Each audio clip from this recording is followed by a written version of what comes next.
We're now officially into the summer movie season.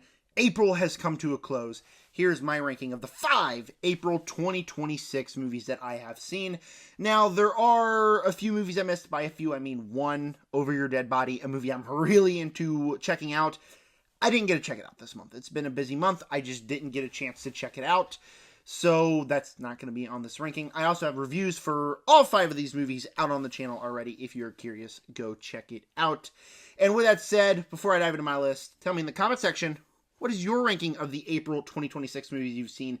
All that and more. And while you're down there, if you would subscribe, hit the like button, hit the bell so you never miss another one of these monthly rankings. They come out at the end of each month or the beginning of another month for the past month, like we're doing today. I'm filming this on May 3rd and most likely getting it out on the same day. And with that said, I think April was a pretty good month. 2 of these movies are in my top 5 of the year thus far. They're pretty high up there. The other 3, I gave 3 stars to. So the bottom 3, all kind of tied, all a little lower on my yearly ranking, but they're still 3 stars. I like them enough. With that said, number 5, the Super Mario Galaxy movie. Now, this is a movie that's fine, I think. It had all this discourse around it, which is just insane.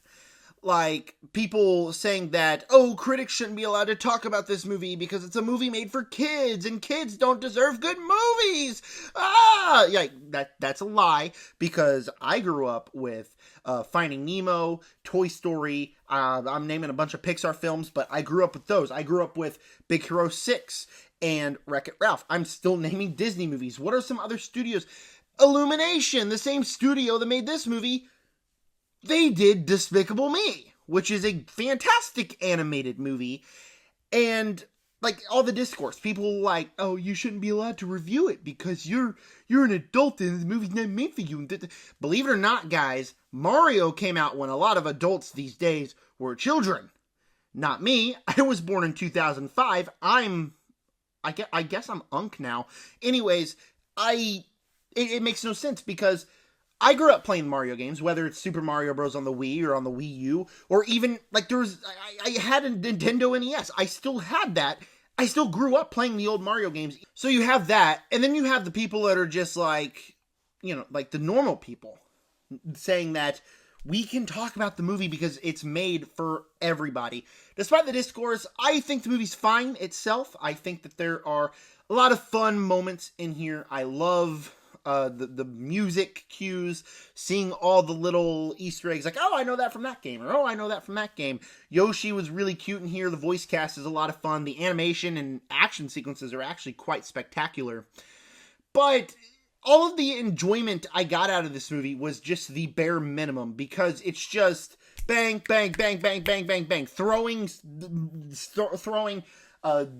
stuff at you constantly. I forgot the word stuff for a minute. That's weird. Everything in the Mario lore or in the Mario world is just thrown at you. It's for the TikTok generation where kids just like to sit. They like to do this number. You have a movie on Netflix. What's the new Netflix trashy movie that I didn't watch? Thrash? Oh yeah, we'll turn that on. I'm going to scroll Instagram Reels while watching it. It's made for that type of generation where it's just all thrown at you. Kids probably are going to enjoy this one. I had a good enough time with it. I'm not saying it's a bad movie, but I didn't get as much enjoyment out of it as I feel like I should have. And honestly, doing that, throwing constant things at you, I don't even know if, like, little kids are going to get as much enjoyment out of it as they should have, because I feel it starts to run a little bit long in the end. So, it's fine. It's a 3-star movie. It's also, like, home of the most annoying discourse I have seen in quite some time with a film. Number 4, The Drama, another 3-star movie for completely different reasons than the Super Mario Bros. Was, well, maybe somewhat kind of the same reasons a little bit. This movie was marketed on what is Zendaya's secret.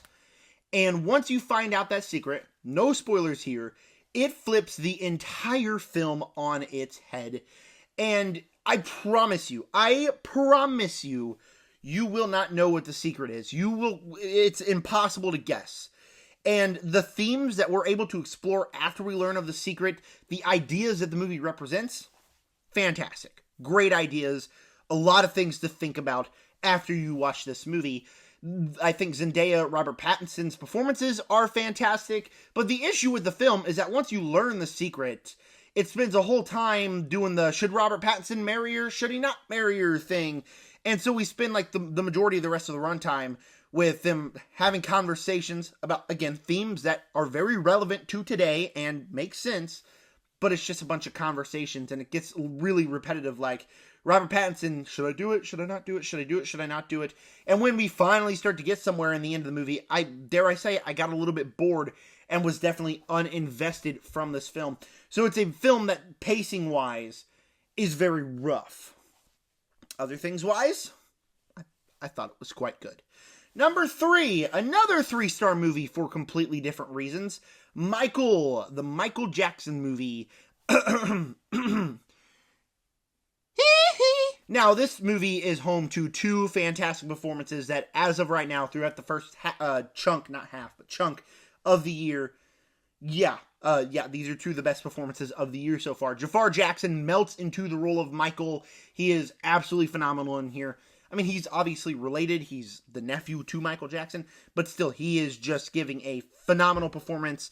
But the standout for me was Coleman Domingo as Joe Jackson. He is just absolutely a character you hate, and it breaks your heart because you know this is how his real life was. This is how Michael's real life was, and you just have to feel bad for Michael Jackson.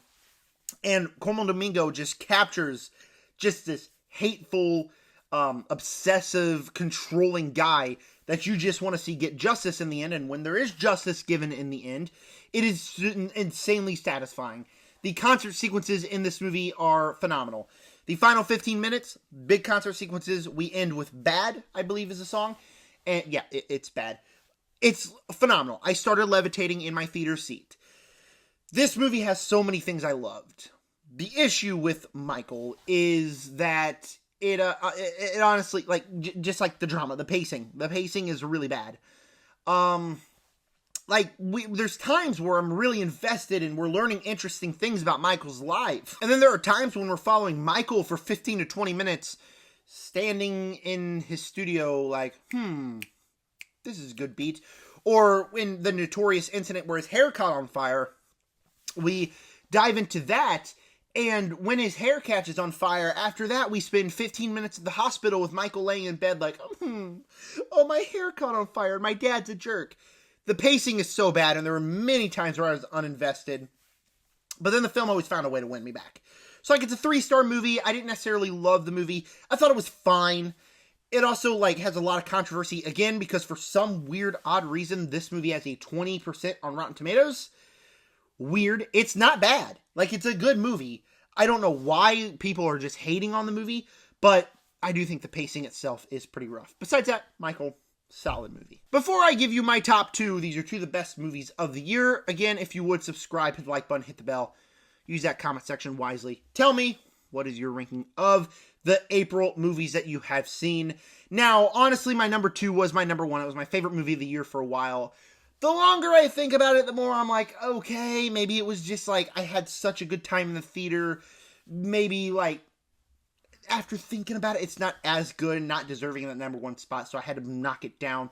My number 2, Lee Cronin's The Mummy, or as people are now calling it on Twitter, The Lee Mummy Cronin. Yeah, that's the new title of the movie. I think it's a lot of fun. Me, as a big horror fan, body horror is not my favorite horror genre, but I thought it was very effective in here. It was one of the grossest films I've ever seen. Skin gets peeled off, legs get chopped off, toenails get ripped off. It is disgusting. You see teeth stuff, eating stuff, foot stuff, tongue stuff. Am I describing my fetishes? You'll never know. It's pretty crazy. The amount of stuff that, disgusting, gnarly images that happen in this film. But besides that, I actually really dug the characters. I actually really liked this family and was actually able to root for these characters, and I thought the performances were all pretty good.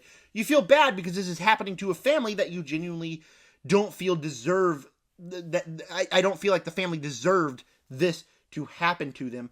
So it's very compelling because you're rooting for these characters. It combines with all the disgusting stuff. Is it Evil Dead, the Mummy version? Yeah, it's Evil Dead. It's exactly like the Evil Dead.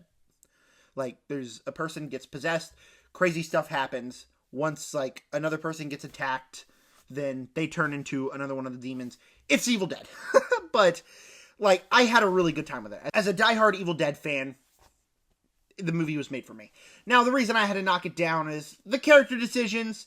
Yeah, they're pretty dumb. Why did the hospital really let her leave the hospital to begin with when she was very clearly possessed?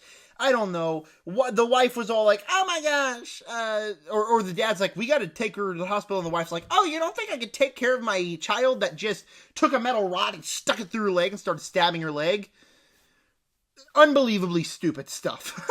Unbelievably, ridiculously stupid stuff. So, yeah.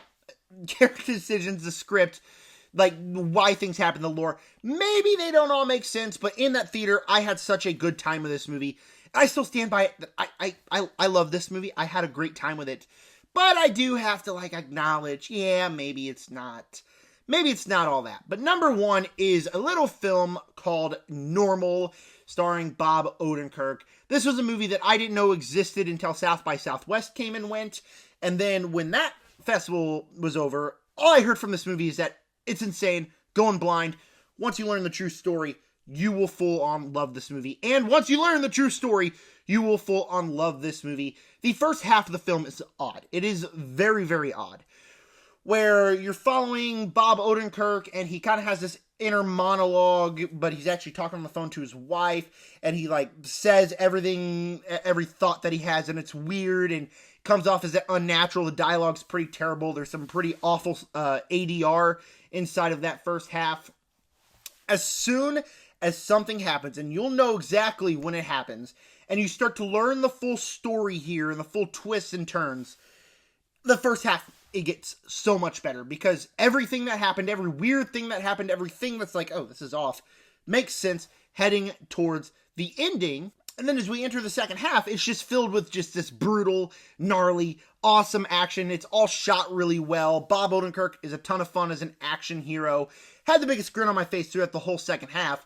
And the movie ends with a good old-fashioned shootout. It's a lot of fun. So I'm not going to say anything about the story or anything because I want you guys to go in blind. But once it kicks in high gear, it turns into one of the most fun action movies I have seen in quite some time. I love theater with a big grin on my face. This is a highly recommend for me, and it's my winner of the month of April. Thank you guys for clicking on my April Movies Ranked video. Stay tuned for many more videos this coming week, and with that said, subscribe.